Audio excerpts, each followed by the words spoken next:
Joining us in the Funeral Parlor today, we have Erik Dee Fullmer, frontman of the underground Gothic metal band Willow Wisp. He sits down to talk about 90s goth in Hollywood, and he does an acoustic version of Animals and the Creatures. This is the Gothic side of life.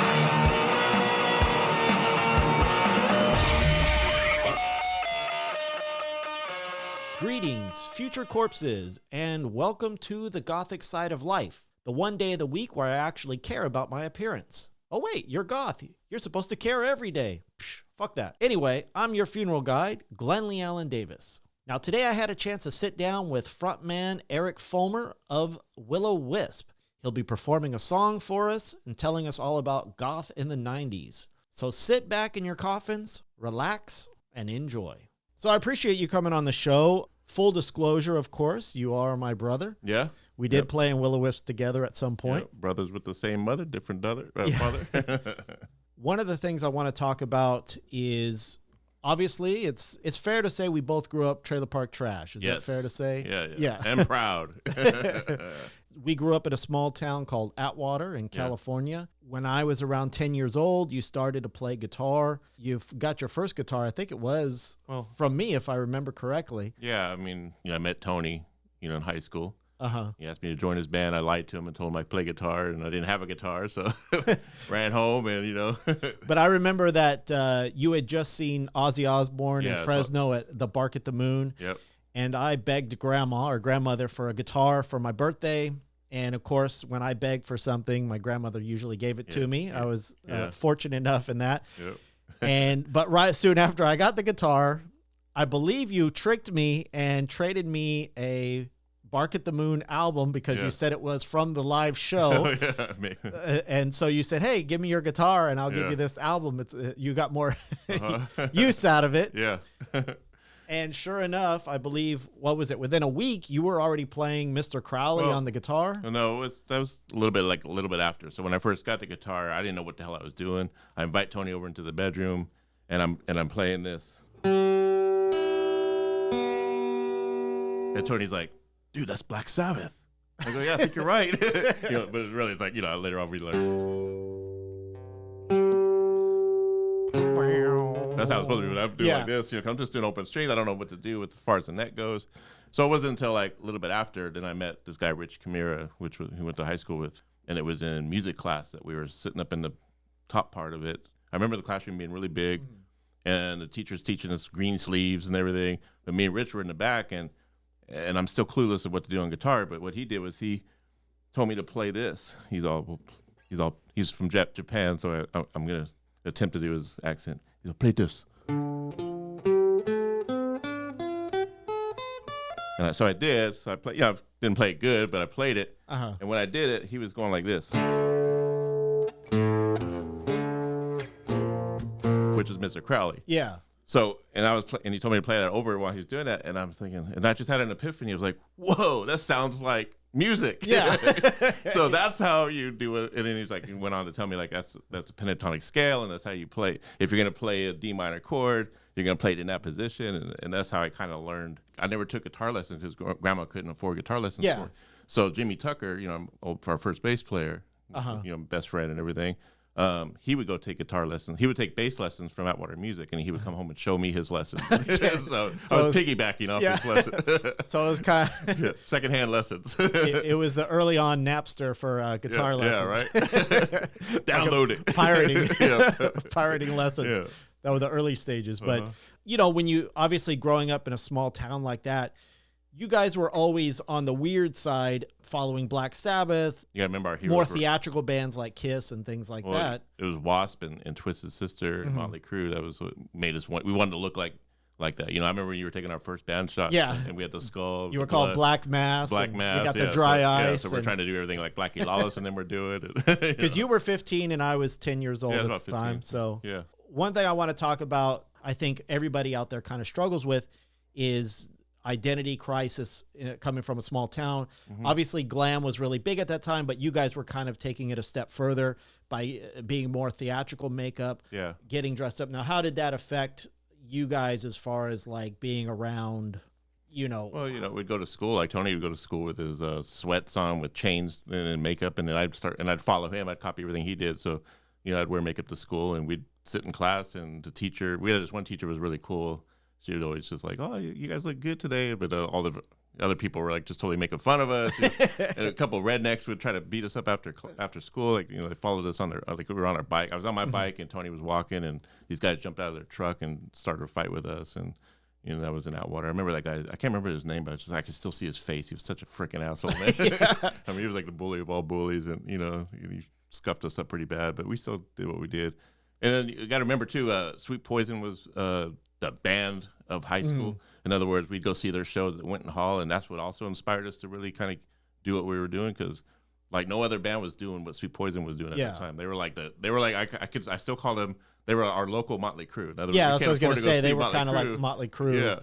Yeah, the best reference. When I went to go see Ozzy for the first concert, which was my first concert, I went to Ozzy just because Motley Crue was supposed to play on that tour.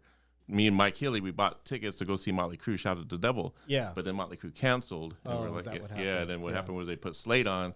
And then we didn't even get to see Slade. We saw some band called Rough Cut, which later on went to be bigger, Yeah. But we thought they were Slade at the time. And that's how that happened. That's the reason why we even bought Ozzy tickets was for Motley Crue, because that was the band right there. Yeah. So obviously, because I remember you even stealing grandma's clothes her pantyhose to have different looks and things like that. Yeah. And that's kind of one of my biggest things with today's like goth scene and the people in the now is they seem to think that you need to be some kind of fashion designer in order to be gothic. Yeah. But it's like when we were young, they didn't have any special clothes or anything like that. You kind of just had to make it yourself. It just seemed like, I don't know, it seemed like to me like, and this was later on, we're talking like when Hot Topic came into the picture, like just that it made goth like fashionable in a sense where it's like we were already doing it. Yeah. Like we're doing it started to go downhill from there.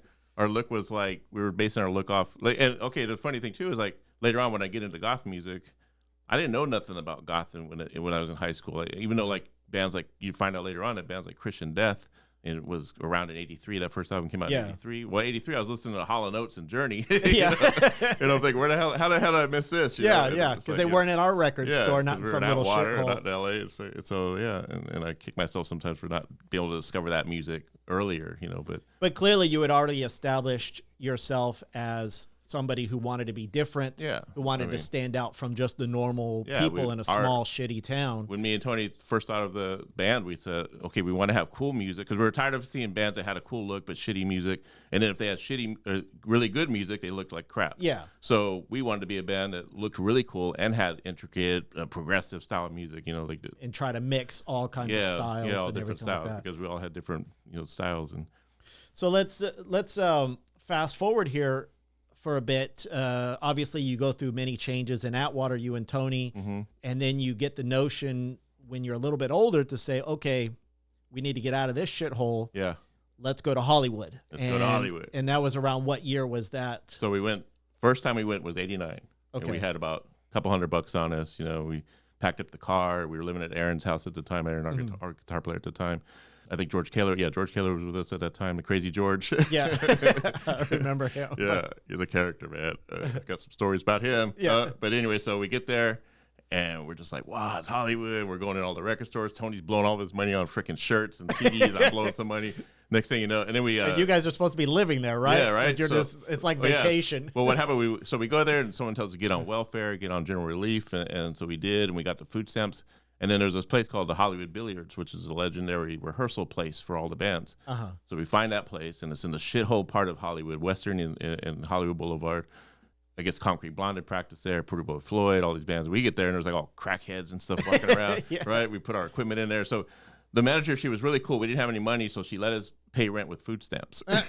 Cool. And that's what we did. And so we spent a few nights there, and then, okay, so here's the thing. George Kaler... Before we went there, we did a goodbye show. We played it in the Merced Alano Club, and it was like our goodbye to Atwater. It was our last show. We're the fuck out of here. Yeah, and we had just gotten heavily into The Cure at that time. George Kaler was really into it because he listened to Disintegration over and over and over, and it got me into it and everything. He broke up with some chick or whatever, and that's how I discovered The Cure was through him. Right, and so George Kaler got on this kick where he wanted to be Robert Smith. He did his hair like him, and he's like it's jock dude. It just turned into Robert Smith right? Overnight. Yeah. Yeah, he looked like Tom Cruise, but then he turned into. I mean, at least he had the balls to do it. Yeah, a lot of people think that and he just couldn't sing, even though Robert Smith wasn't a great singer, but he just couldn't sing.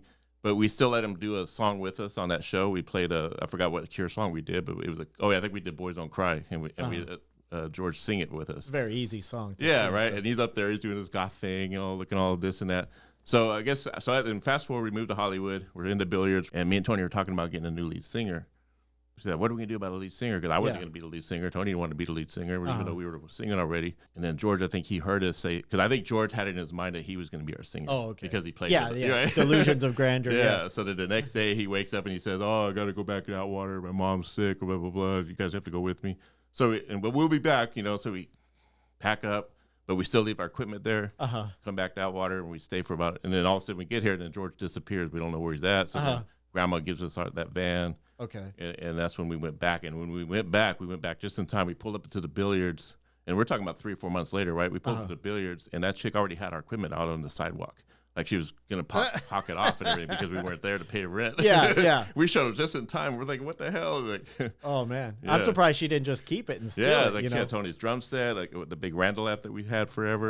That Tony still has that thing. So at what point when you get to Hollywood, was it the first time or the second time, do you feel like, okay, I'm in the right place, these people are freaks, you find the new scene? At what point do you find the Gothic scene, and do you go, okay. That's kind of an evolution type of thing? So after we go back the second time, we're out away from the billiards, and we just continue to live in our car at some point, right? Yeah. On Western and just taking bird baths. We were homeless, because we were the kind of band, like, most bands you go to Hollywood, it's like, you're going to live with some rich girls and they're going to pay for everything. But we were just too shy. We just weren't into that. So we just stayed in our car. And if we met girls, they would just come and hang out with us at the car, but they would stay like 10 feet away. Yeah. Because it smelled really bad. So then what happened was one night we were going to the Sunset Strip to promote. We were all glammed out, and this was before we did the black lipstick and the Gothic look or whatever. Aaron's with us, and these guys jump out of their truck on Hollywood Boulevard because they called us faggots or whatever. Yeah. Tony, he can't, he can't stand it. so he says something back. They pull around and they jump out, and it's just like a big old street brawl, like, and they're just kicking the shit out of Aaron's ribs and stuff. And oh man, yeah, and then someone yelled cops, so they all took off and everything. So then we get back to the car, and Aaron's was really like in bad shape, so he calls his mom, and so he went home after that time. So then it was about a month and a half of just me and Tony in the car, just wondering what we're going to do about a bass player, what are we going to do about this or that. So one night we go to the Sunset Strip, it's just me and him, and we're parked at that across the street from the Whiskey, it's whatever that place was called, a gift shop or whatever. Yeah. And I see a flyer of London After Midnight on the ground, and I'm thinking, who the hell is that? And, these guys look fucking badass, man. Yeah. And so me and Tony put on makeup, and I'm putting on my black lipstick, just like I guess later on in front of Sean Brennan. Well, it wasn't black lip. You had to use eyeliner, right? Yeah, it's eyeliner. Yeah. Yeah, just kind of blended in. Yeah, blended in. There was really no black lipstick at that. Yeah, that's right. We use eyeliner, and then Tony's like, dude, that looks fucking badass. Yeah, and it's like, and I wanted to find this band. I wanted to find their album or whatever it was. I wanted to know more about them. Mm-hmm. And when I finally got my hands on that demo on Hollywood Boulevard somewhere, because this was still in their early stages. Yeah, they just put out that 4-song demo with Sacrifice on it, and they still had that original bass player that wrote that song, and they had a bunch of legal stuff to go on with that. But to me, to this day, I still think that's one of the greatest written songs ever. That should have been a big hit. It should have been that song should have took them beyond whatever. Yeah, I mean, it's such a well written song, and I've always wanted to cover it possibly, and just do different versions of it, but. It's definitely a milestone to discover a band like that. Yeah. London After Midnight, wonderful band. We played with them a couple of times, if I remember correctly. Yeah. And, a little bit boring live, but as far as the look goes and as far as who they are, it's then after you discover that band, then you just start kind of learning more about the Gothic culture. You start, and I kind of already knew about Gothic before we moved to LA because we had hung out with my ex-girlfriend's friend, Tony's ex-girlfriend as well. We'd always go to Lions, and there was these 2 Gothic chicks, and they would always because this was we'd gotten into the Cure, but I didn't really associate the Cure as Gothic. I didn't know what. I just thought, okay, this is a cool band.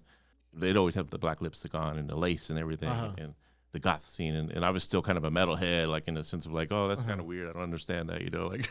Now, were those the 2 girls? Were those the ones that ended up being Switchblade Symphony, or no? We met her at we met that chick at the weirdest place.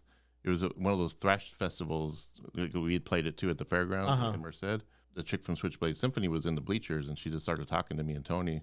And I guess she was there to see a friend or something. But and this was before we knew that. She told us she told us that her band was Switchblade Symphony, but I don't think they were nobody famous. Yeah, I don't think they were even famous at the time. Yeah, and that was before we had moved to LA and everything. That was around that same time. Oh, okay, so that was long before that. Because I remember going back many years later, and we were hanging out with them. Yeah, and then we met them in Hollywood. And we're like best friends or something. Yeah, because she remembered us. She's like, "Oh, I remember you guys in Merced." Yeah, yeah. I guess she had family there too, and that's the reason why she was there.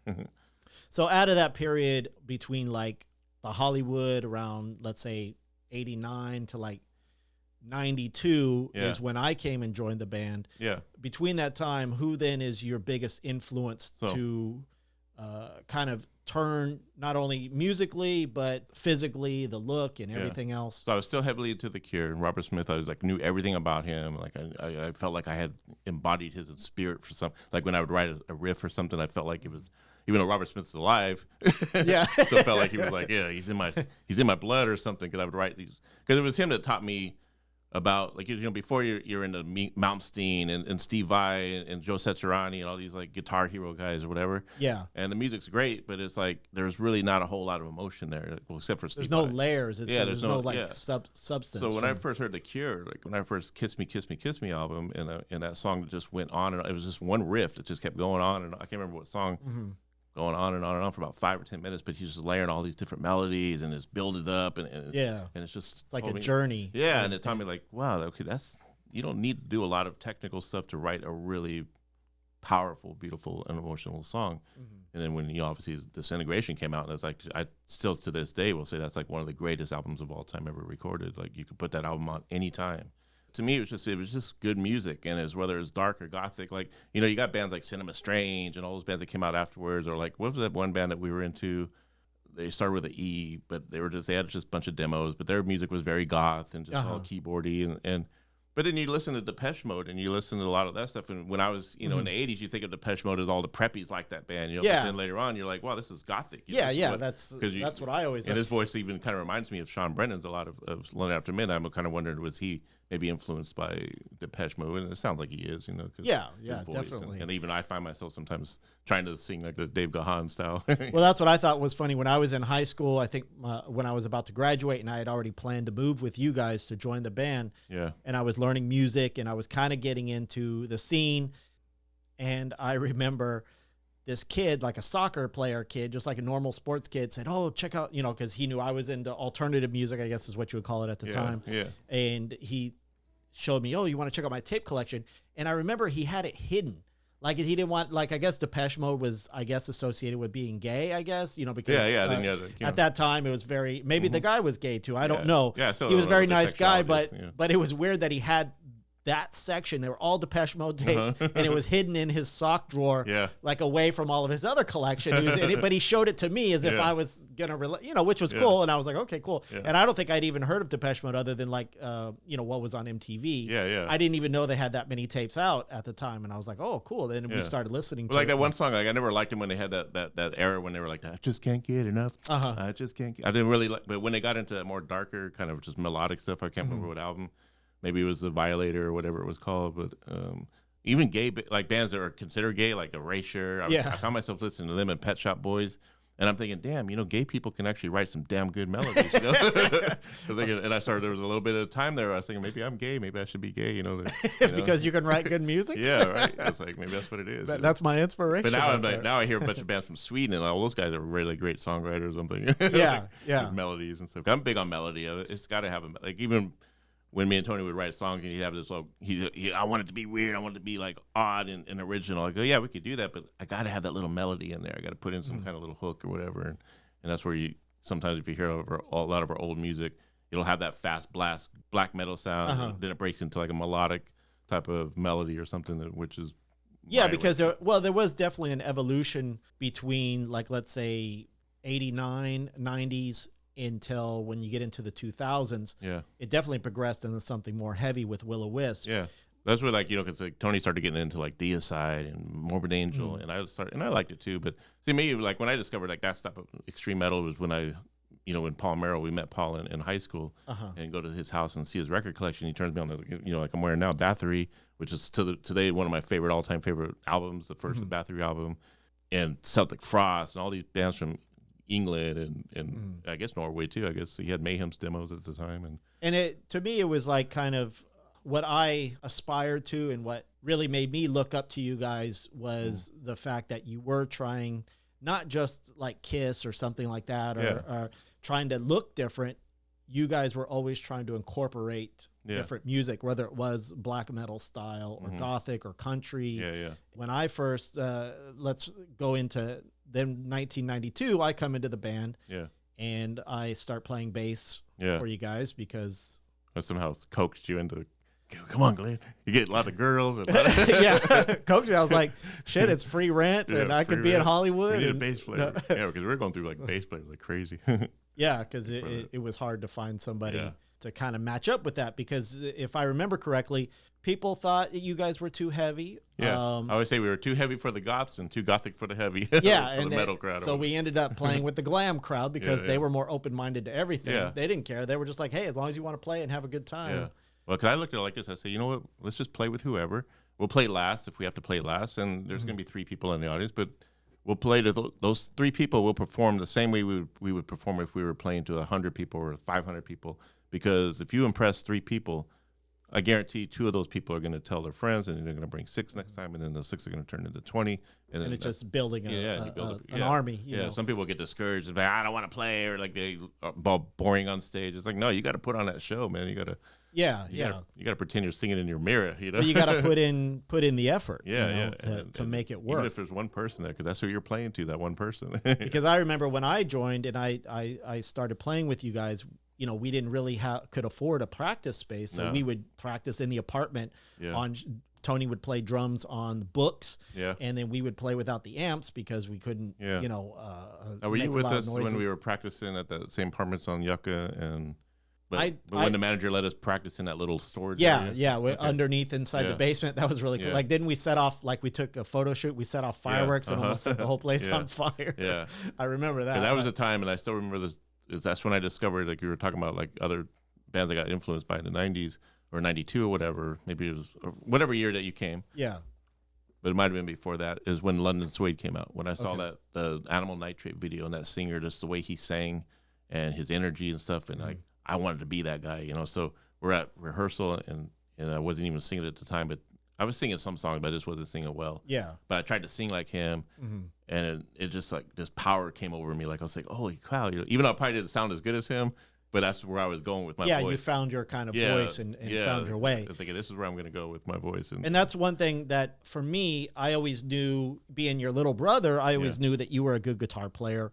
And I always looked up to you, and I always thought, oh man, he's so good. But there was this time when we were going to record our first demo. I just moved there, and we recorded with a friend of mine, Richard. He had an 8-track recorder, and he came to Hollywood with us, and he started playing music, or he started recording our album. He did the drums, but then he had to go back to Pismo Beach, where I lived, and you and I had to drive back there, and we had to basically live in the car for a week while we recorded the guitars and the bass.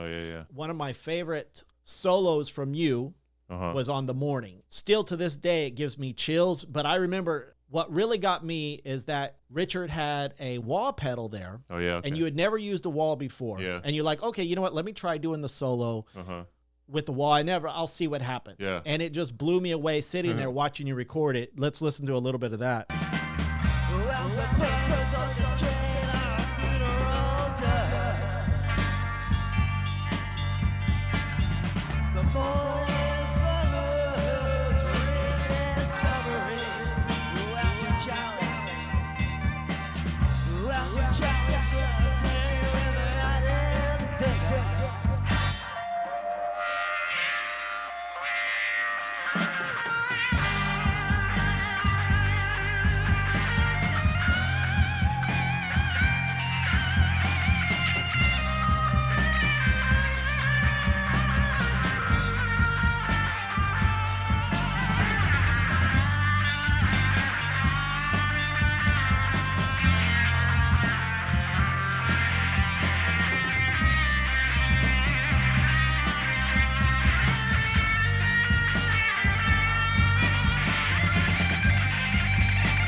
Yeah, No, that's cool. I think it was right there that I was just like Yeah. blown away. And like even to this day when That's I my hear first time that. hearing that in like probably 30 years. Yeah. So It was a long time Yeah, ago. you know where I hear that now? Where? I hear where I got that solo. Like, so before we moved to Hollywood too, I got really into Prince. Me and Aaron, you know, guitar player, we watched Purple Rain over and over and over. We must have watched that movie every single day for about like a month or so. And I learned that guitar solo, like the Prince, and I still to this day love playing it on the guitar. And I think it came out in there. If you notice when it stops, and then that was that was my but and then all those little melodies. That's my Robert Smith coming out of me and all that. But the fact that you hit with the wah pedal, never using it before, just guessing my way, and it just came out perfect. It was one of those moments where you go, "Holy shit, this is perfect!" And anybody who hears that today and doesn't get goosebumps, man, they just don't have a heart. I mean, it's just I got goosebumps hearing it for the first time in like a long time. Yeah, so that's what I've always done. Such You an know, emotional. I contributed to that's what I've always done. That's to this day. Like if I do a guitar solo or whatever, I always just improvise. You know, because I'm hearing in my head already where I want to go a split second before I play the note, and I'm kind of seeing a pattern in my head. And so I'm able to just, and I already know like my neck, I know all my notes, so I just improvise. And that's why like if you listen to our old stuff and then you hear my stuff live, you're never gonna hear me play the same guitar solo. You know, and it's always gonna be some similar parts. But I just can't do that. Like to me, And that's heavily rooted in like a blues, because obviously improvisation, jazz, that blues. came because I used to practice to Stevie Ray Vaughan's tapes all the time. I'd put on his tapes and just practice that. When I learned that pentatonic skill, I would learn how to play it in a key, and I would just whatever he was doing on guitar, I would block it out and just do my own thing and just improvise my own thing. And it's just that kind of beginningness when we recorded our first demo. You guys had always had the song. It was called Animals and the Creatures. Oh, yeah. And I think that was the pinnacle of the Gothic. Yeah, that was really when it got really dark. And really, that was like Willow Wisp at its most goth, I guess you could say. I still wish we would have put that on the first CD with, Phil Lewis. Yeah, that because we put it on the demo before that, and we thought that demo was so popular, they like sold to like two people. Yeah, later on you find a lot of bands do that. They re-record the songs in their albums. But this song, Animals and the Creatures, it's just an amazing Gothic song. If nobody's heard it, let's take a little listen to that.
Sean Brennan influence in Yeah, that's what I was gonna say. That's definitely. I wanted to be a dark London After Midnight. And I think even with having that song, at some point he even came to see one of our shows. I don't know if you remember that. It was at the Thai Ice Cafe. Yeah, I remember that. Yeah, and I remember wasn't he being kind of stuck up that? Yeah, I remember he walked in. He was wearing high heels. Yeah, he's a super tall guy. A girl on each arm, walked in kind of like royalty, goth royalty into the show, which I thought was cool. But we were obviously too shy to talk to him. Yeah.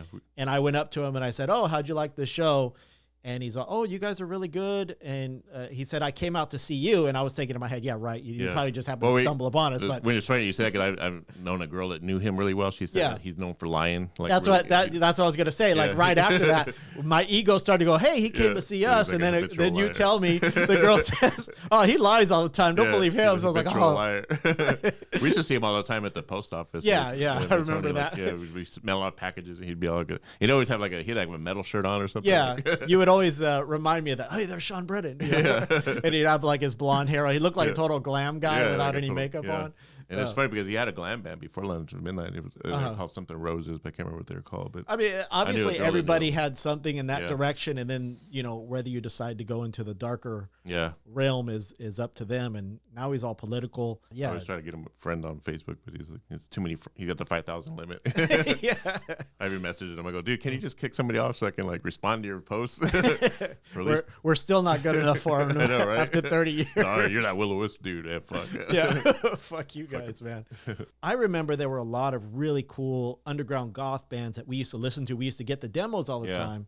I can't remember any of them. I don't mean either. There's the one I want to remember. There was a band I really liked a lot. Like what I say start with an E, but I just can't think of their name. But I even knew the singer really well, and I was a really big fan of their music, and just can't think of their name though. I think it's the influence of bands like that. And obviously other bands like Bauhaus and yeah. So I really got into Bauhaus too later on. Like my ex-girlfriend at the time before we moved to Hollywood was trying to get me into Bauhaus and I was just thinking, oh, that's stupid music, because I was into I was in my metalhead phase or whatever, And at the time, so I discovered that band Dead End from Japan. That's another big influence of mine, and to this day. When you look at that first video that came out in like 1988, that singer, he was goth before like any of them. Like he had the hair, the dark makeup, and the lace and everything, and even the music was kind of gothic. It was more gothic than it was metal. Like at the time, I don't think it was gothic. I'm thinking it's just a great metal sound. More of probably like a horror sense. Yeah, real like dark, movie. But even then, there weren't that many horror movies like that back. I was just thinking, this back in the 80s. I tried to emulate him a lot. I always tried to emulate these people. Or rip them off. Yeah, rip them off no. too much. Just kidding. So that's mine. I think we have a real treat here. Erik is going to play live in the Funeral Parlor. He is going to play The Animals and the Creatures. This is a classic from way basic. All right. My own another rendition of it, I guess. Okay. Never done it on acoustic before, but.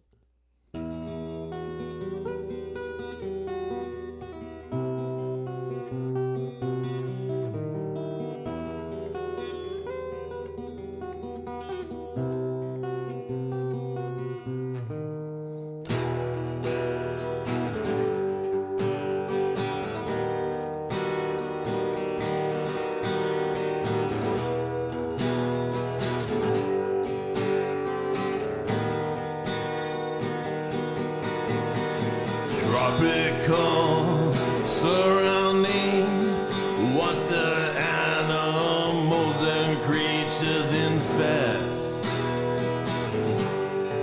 Oh, infest. Well, habitat healthy by which they thrive. One instinct, a stimuli by which to survive. I wish to survive.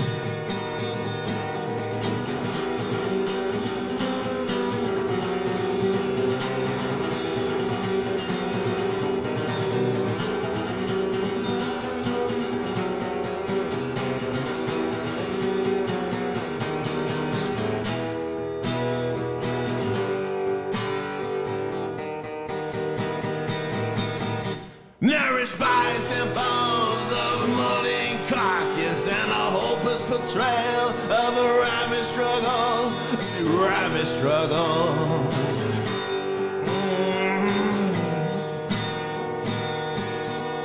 Their venom, their fangs, their bloody claws, their missions in conquest of percentual flaws, percentual flaws.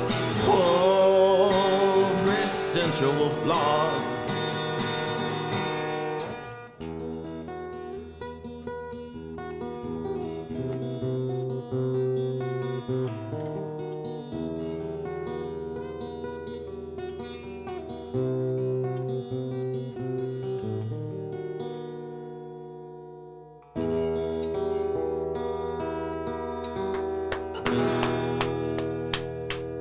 I just made that up on the spot. As Willow Wisp started to progress into the Gothic scene, into the glam, the metal scene playing more and more, we started to build up a following. I think one of our best albums is the building up and breaking down of Matter. I think if anything were to encompass... There's certain parts of it I wish we could have went back and remixed or redid. Well, sound-wise, but I think songwriting-wise... Yeah, like songs, like really good songs, yeah. One of my favorite songs is called The Utmost, just because it's such a beautiful, dark song. And we also got into more... we had a really good mix of... black metal, death metal. It seemed more natural, the mix of the music. Because we had Sodomized by God on there, right? Yeah, Sodomized by God. Yeah, so that's when we were kind of getting... death metal. Yeah, that was definitely the deicide influence that Tony was bringing to the band. It took me a while to get into that music because it was funny because at the time when Tony was really into glam music, like Poison and all those bands, I wasn't into that. I was into like whatever I was into, and then Tony's getting into like deicide and stuff like that. I'm into that. Yeah, but I'm still playing whatever, But I think with because we did covers, man. Remember we did covers, and we'd go from a Poison song into a Slayer song into a Bathory song, and then back into a Britney Fox, Metallica. Yeah, remember Britney Fox? What the hell are we playing Britney Fox for? So we did Lethal Ford too. Fuck. Oh yeah. One thing I didn't like about the metal scene is that it was just so repetitive. It's kind of like country music where some of it is really good and it takes you on a journey, but a lot of it is just a repetitive, heavy riff. It's more of a mood type thing where you get into that. Yeah. But definitely this song right here, The Utmost, I think it's one of the more beautiful songs. This is when I talk about go back and remixing. This is a song I wish I could just go back and re-sing it. Yeah, because I sound like a bunch of drunk guys singing it. Well, I was probably drunk. I think we did an experimental mix of trying different stuff. One of the things that annoyed me producing it, when you wore all those bracelets and you were doing the acoustic version, I was like, where the fuck is that sound coming from? And then I realized it was your bracelets. And then, but once we put it in the final mix, it ended up sounding really cool. That's why I say most things sound cool like that.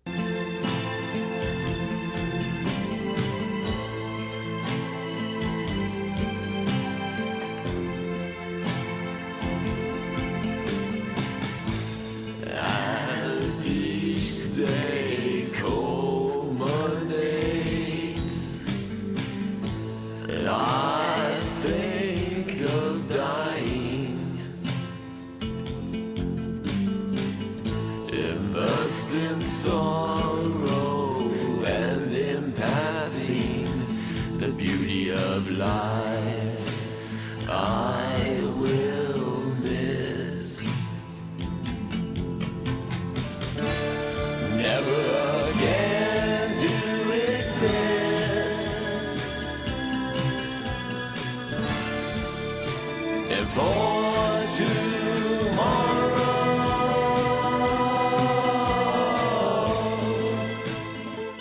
Now, I think with that song, that's where you and Tony, the drummer, with his lyrical, because he wrote all the lyrics for the songs, he really started to get into some dark poetry. The mix just came out really well of the music and the words that went along with it. Yeah, I really wanted to make that song happen when I first wrote that keyboard line. Like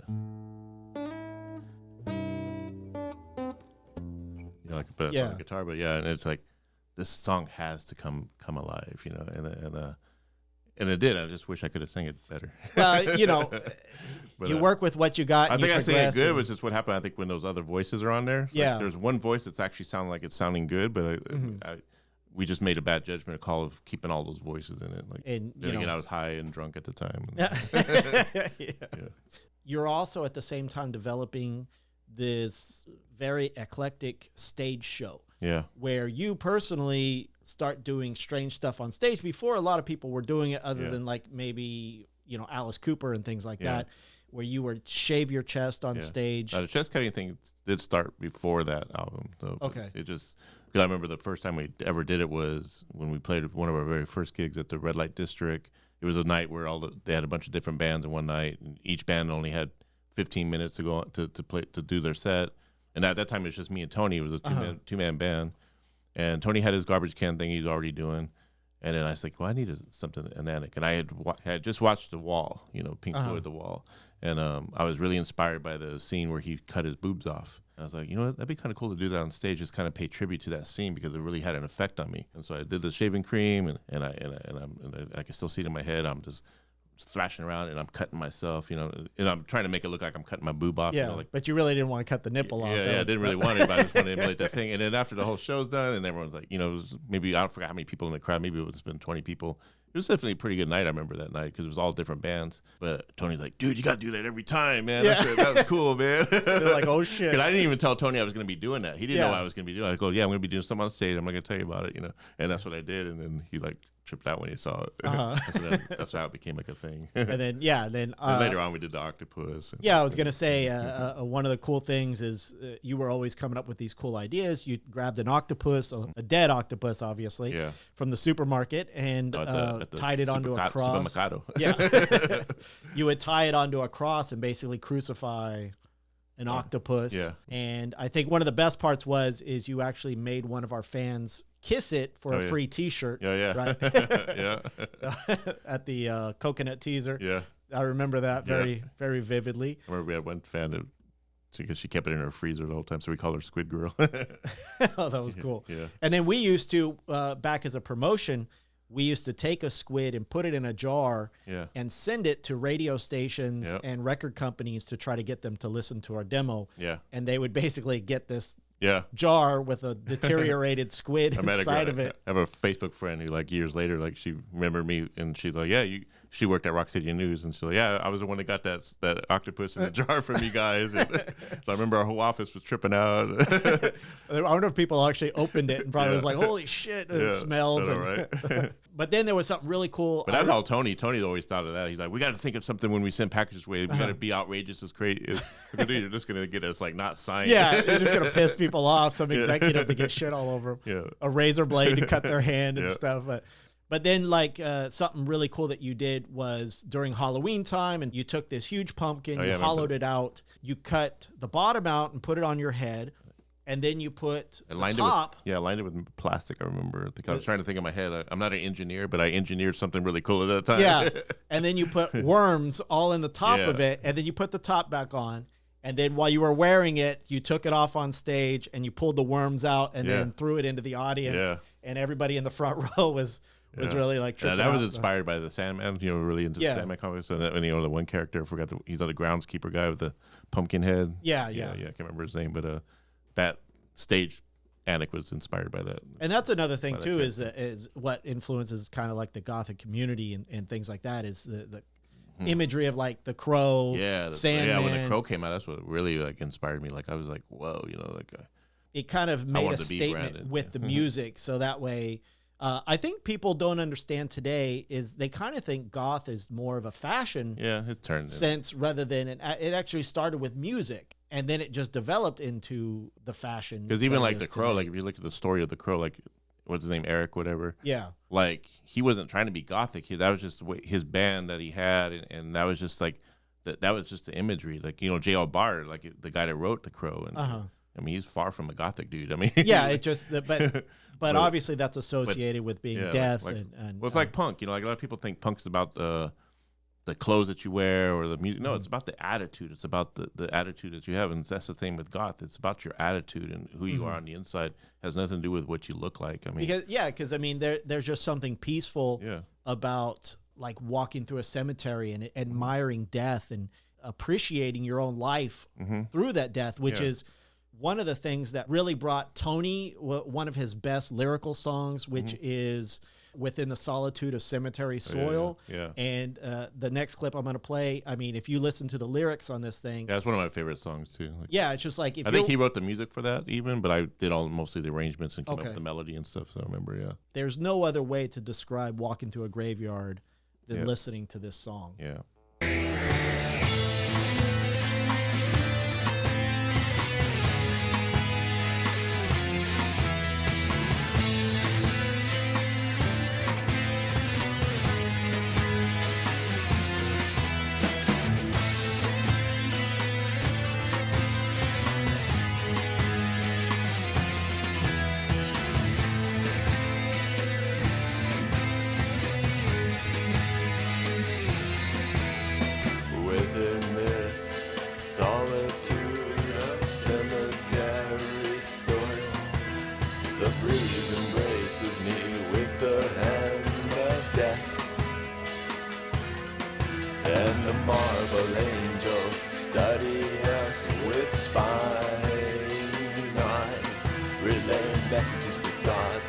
the evil walking atop the slumbering dead. Explain the feeling of their tranquil environment. If you explain the feeling of their first kiss, and to reminisce about the one who is on time to live. Constantly weep as I watch your loved one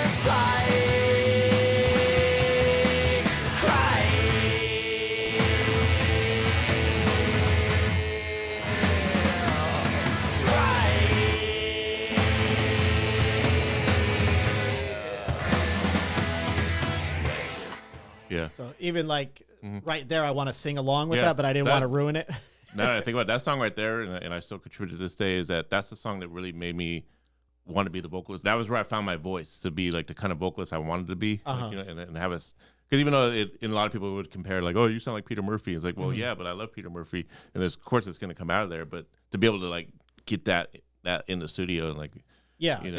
and I think at that point it's even starting to progress into a heavier sound. Yeah. And that's like a perfect mix of slow goth with kind of like the heavy. That was a perfect mold of both of those genres. Yeah. As opposed to just doing one and then doing the other. Yeah, because when Tony first brought the music to practice, he brought the main riffs, whatever. It was just naked sounding. It was just that A minor that.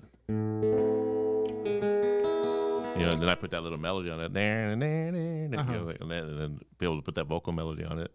That's what made it, you know. Yeah, that's part of being in a band is that there's just because one guy writes the music. I think honestly, like all the stuff that you would contribute. If I came up with a riff and then you'd come up with a cool keyboard line, you're part of that song. Yeah, you know it's the collaboration that makes it work together to hit that ultimate. That's why I was trying to give everyone credit, songwriting credit. Like definitely, I mean, because again, Tony's lyrical genius on that is definitely, to me, like definitely a great poet, a great writer, but some of his stuff can be very eclectic to where it's so out there that you don't understand it. I still appreciate it and I like it, but when you hone it in to where it's something like this, and you know, when you hear the statues with marble eyes, you can't help but think of like Interview with a Vampire, that scene when he's, you know, like that song would have made a badass video. Yeah, I mean, just waking up for the first time being a vampire in the graveyard. To me, it was amazing being a part of that and watching you guys, especially write that music and being able to produce it and being able to bring it to fruition. Did you play bass on that song or no? Yeah. That's right. Yeah. I don't remember if we've ever played it live. I don't think we ever did either. I don't remember. We should have. Yeah, but I think it was one of those songs that was just kind of weird to pull off live. So that being said, I mean, you're a great guitar player. You have a musical sense about you, but you were kind of forced willingly into being the front person and singing because you couldn't see anybody else in the vision of what you and Tony wanted. But what do you prefer overall? Would you prefer to be the guy just playing music in the background, or do you enjoy being the front man? Yeah, I enjoyed it. Like later on, I really like. I think when I first got kind of thrown into it, and a lot of it was just because when we played the Roxy, we did the mornings live or whatever. And I remember I was still like you heard my voice on there. Yeah, it was still raw. Still raw. You know, you were. I was hitting a lot of wrong notes or whatever, and then I hit this one perfect note that Tony still this day would be like, "Yeah, remember that one note you hit on the morning?" It's never gonna let you live it down. Yeah, I was like, why can't you do that again? I was like, okay, if I'm gonna sing, I gotta hone in on that. You know, so I'm sitting going do re mi for like learning scales. Like for the rest of your life on every recording. Well, it's still not that one note that you hit. Yeah, and then after that, then discovering, like I said, London Suede, he really kicked me into the gear as far as like what it means to just belt it out. Because I always wanted to be like Jeff Tate or somebody. You can never be Jeff Tate, you know. Like I was like, yeah. And I always had my favorite singers, but I could never see myself singing as. Well, you got to find your own voice. Yeah, you find your own voice, and then that's what every musical scene is about. Yeah. Whether it's goth, punk, metal, is finding your own voice within yourself to bring out those influences. And create magic or music magic, and especially live, because what happened too later on, you know, a lot of times, you know, obviously a lot of people that know me know I had a really bad addiction to alcohol and stuff like that, and a lot of times I'd be drunk on stage and my guitar cord would pop out and I'd throw my guitar, and that's why, you know, later on after you'd left the band and everything, we'd gotten Ibex in the band, and I even wanted another guitar player. We got Andrix in the band because I said, I just live, I'll play guitar in the studio, do whatever, rehearsal, but live I just want to sing, you know? Yeah. What did you drink because you needed an escape to play live Yeah. because of a nervousness of being in front of people? No. Or was that just an excuse? Because there were times where you said, oh, I need a few drinks To be honest, in order like, to go on stage. I started drinking by myself and writing songs when I met Lonnie, and we were working at that chimney sweep place. And he introduced me to the 40 ounce. And then after that is when, The great 40. Yeah, the 40 ounce. So, and then I'm drinking a 40 by myself, and I'm writing songs like, like the Utmost and things like that, And I got addicted to the creativity. I think, okay, well, this is what I needed. Because before that, like, I had no problem performing live without drinking. Like, our first concert was in Mark Duran's backyard party. Yeah, I mean, I was nervous as shit. I was shaking, Yeah. but I still felt like, I was in my head. I'm performing like my heroes, Wasp and Motley Crue. That's back then. But yeah, a lot of the drinking started when I felt like I needed that to, and especially as an artist, drawing. I'd draw some pieces. I did some speed every now and then. But it's almost like a crutch that you feel you can't create unless you have something to. So what happened was there was a number of years where I would drink a few beers before I go on stage, and maybe even more than a few beers, and got to the point where I'd hear myself back, and Tony and them would always complain like, "Oh, you just can't drink before you go on stage." You're, well, yeah, I would tell you that. Yeah, and even many you would times.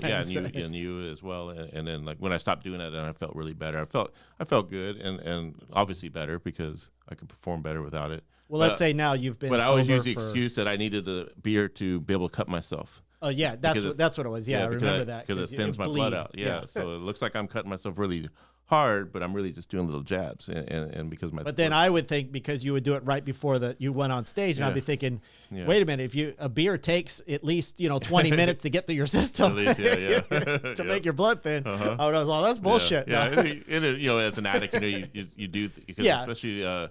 When we drink to be social, and so a lot of times you do drink I'm going on stage, I'll have a few and this and that, and you think you're doing fine until you, like I said, until you play it back. Now, do you think Willow Wisp would have gone in a different direction had your drinking not gone out of control, or probably, do you think it still would have ultimately been in this constant fight between everybody? Yeah, because it got to a point where I was just, and at the time I didn't understand why Tony just wanted to just like not play with me anymore. He just basically called me and said, I can't perform with anymore. And they already had a singer set up that they were replacing me with, which I thought was, I was mad, I was hurt, I was, cried, it was like, calling Tony, I felt like the stalker would always call him, oh, are you sure you don't want to change your mind? Ex-girlfriend. And at times I'm thinking like, what about the bands that like have, that went through rehab and the band would put their tour on hold and so the guy can get help.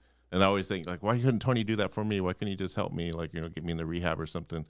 So I had a lot of resentment at that time. And so until I started realizing, I put myself in that position and I made my own choices and it's all my fault. I mean, so the good news is how many years have you been sober now? Like 8 years, 8.5, or, December 23rd is my clean days. So of 2011. So yeah.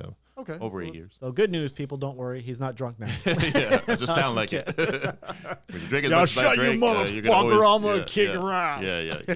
Because one of the best parts about the drinking was I remember this very vividly, is we had a show on Halloween night. Yeah. And they had overbooked the bands. So we are basically into our second song. We had people waiting for a couple of hours. We were supposed to go on at like 10 o'clock, and we didn't go on until midnight. Yeah. And we end up playing the show in the shithole place in Reseda or wherever the fuck it was. They cut us off after the second song. And because you had so much time before we went on stage, you had plenty to drink. I think it was Jägermeisters. Oh, yeah. So you took the mic stand and just started bashing in the monitors. Oh, yeah. And then Tony jumped over the stage and started throwing the drum kit everywhere. Yeah. And it just turned into an all-out brawl. Where's that at again? Where's that little club. The Rock, right? In North Hollywood? Or is that the one? Was it in? I thought it was in Reseda. Reseda, that's what I said. So you were on that show then? Yeah, oh, yeah. Okay. Yeah, I was protecting my equipment because I was the only one that had like thousands of dollars worth of equipment. I remember getting dragged out by my neck. The guy had me in the headlock and he just dragged me from the stage and just threw me out. And you had but the funny part is you had no other choice but to grab him by the balls because you were just trying to get out of there. Yeah. So the guy came back up on stage and said, that fucking faggot grabbed me by the balls. That's what kind of band this is. And they're like, oh, fuck you. And then the funny part is our fans. I guess they had no idea what kind of band we were before they booked us. Well, they pissed us off because they made us wait all that time and they only let us play 2 songs. What happened was, just because I started cutting myself, that's when they started freaking out. They cut the sound. Yeah, they were trying to think, what the hell is this guy doing? But I think the best part is our fans started fighting with the other band's fans.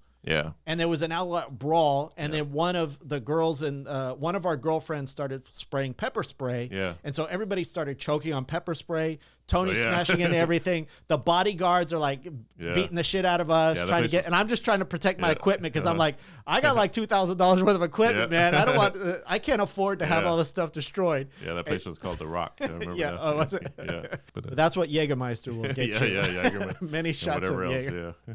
But that was one of our many great nights. Yeah. Like that. But even then, there were things that you were definitely innovative on. With like, we had a song called "Fuck Jesus, Fuck God." Yeah. And you decided to take a painting of Jesus, because in LA there's a lot of Mexican shops that sell these portraits of Jesus. They're really beautiful oil paintings of Jesus.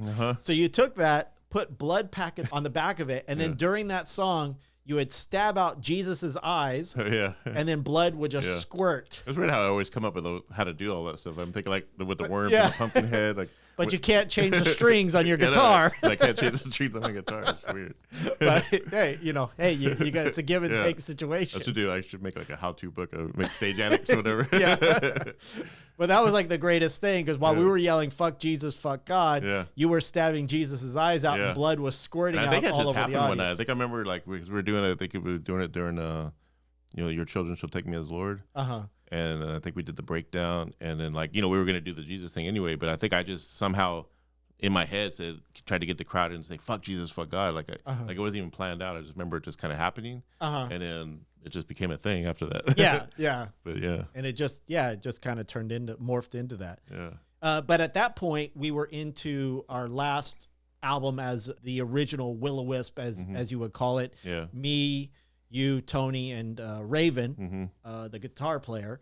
The album was called Delusions of Grandeur, A Gathering of Heretics. Now, I can't play any of that music because, unfortunately, we were signed to a record label, and they still, to this day, own all the rights to that. So if I play any of it, it's copyrighted, and we don't own the rights to it.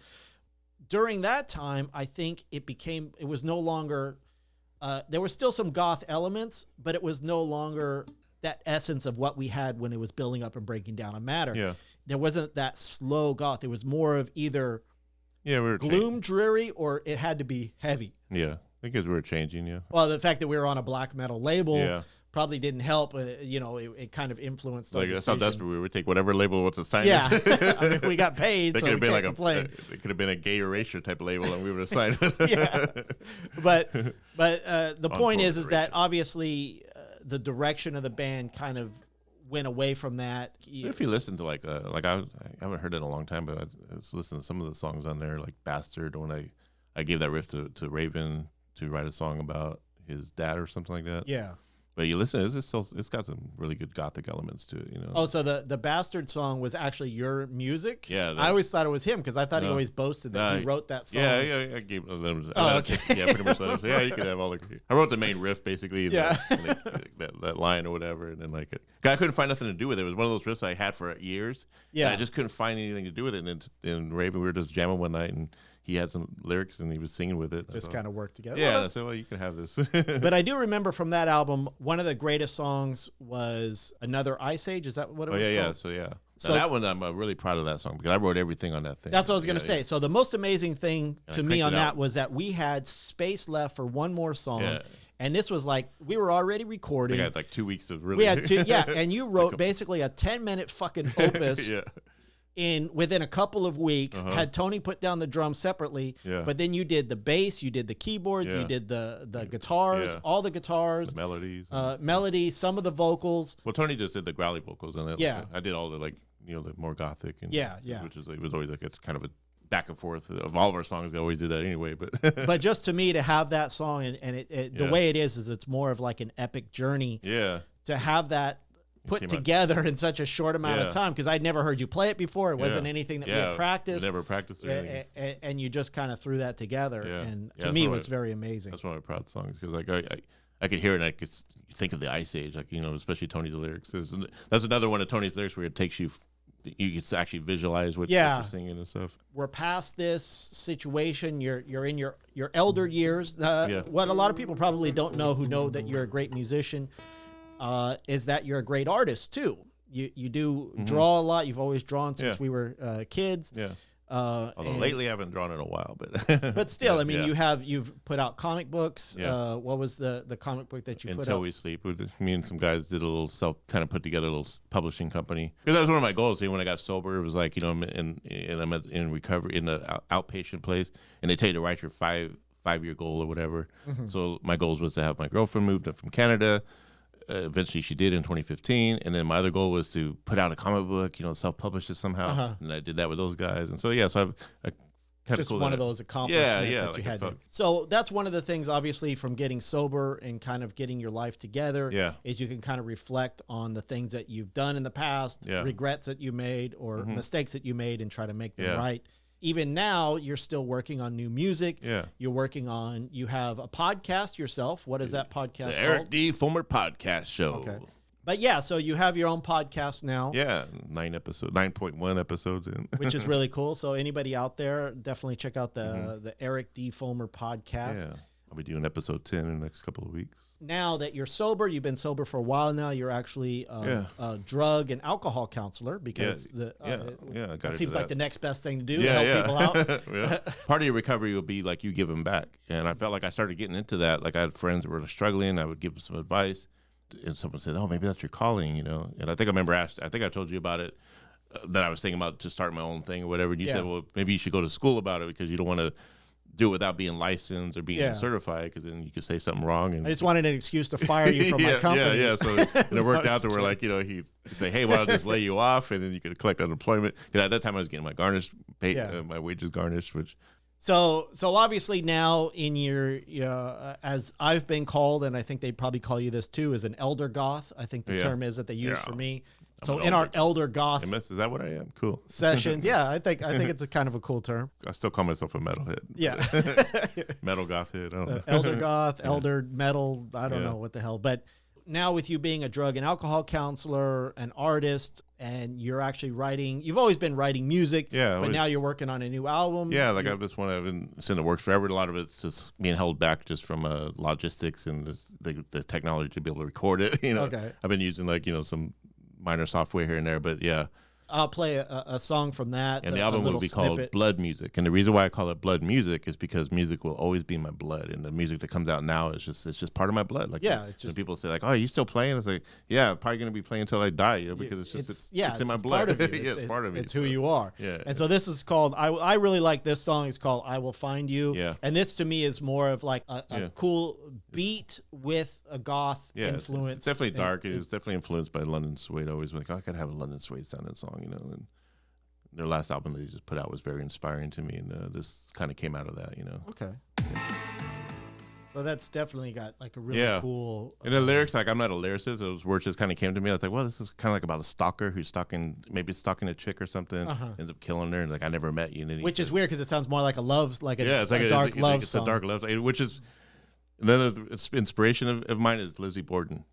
And a lot of his songs a lot of the content is about like I love you to pieces, and on his last album he just put out like he has songs like Obsession, and so that was kind of a little bit inspired in there. Okay, I can hear it. Yeah, it's definitely a cool song. Yeah, and then another one you're working on is more of in the spirit, I would say, of Willow Wisp. Yeah, because and I kind of think like this is, you asked me that question earlier. What would Willow Wisp be like if I was sober and I stayed in the band? This is probably, if I had my way, this is the direction we would have been going. And we'd probably be signed to like Relapse Records or somewhere, Yeah, it would be. Because there's a lot of good record labels out right now.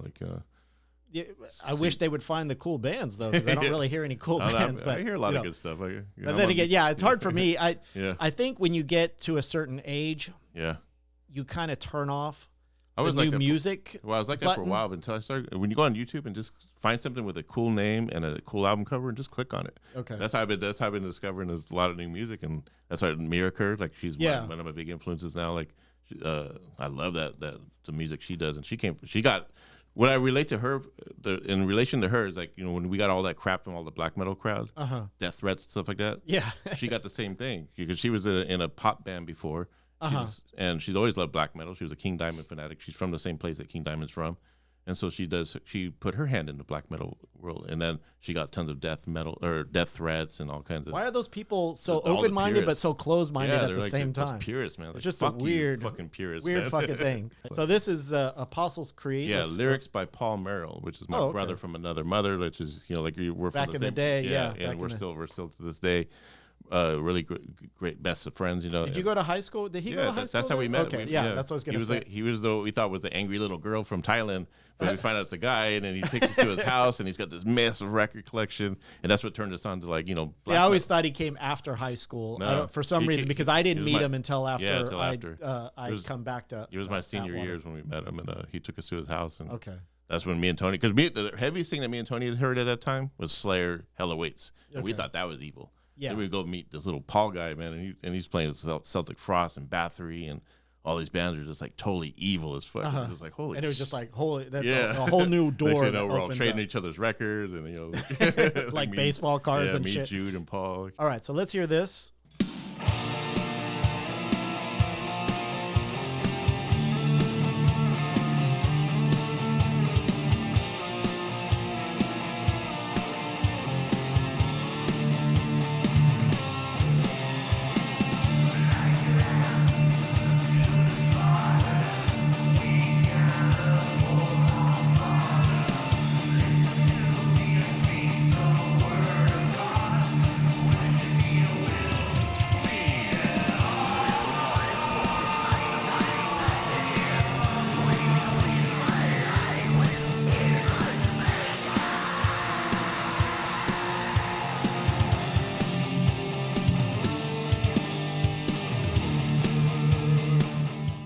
Yeah, it's like melodic metal. It's like it gets some Cradle of Filth, a little bit of influence in it. I'm a big Cradle of Filth fan.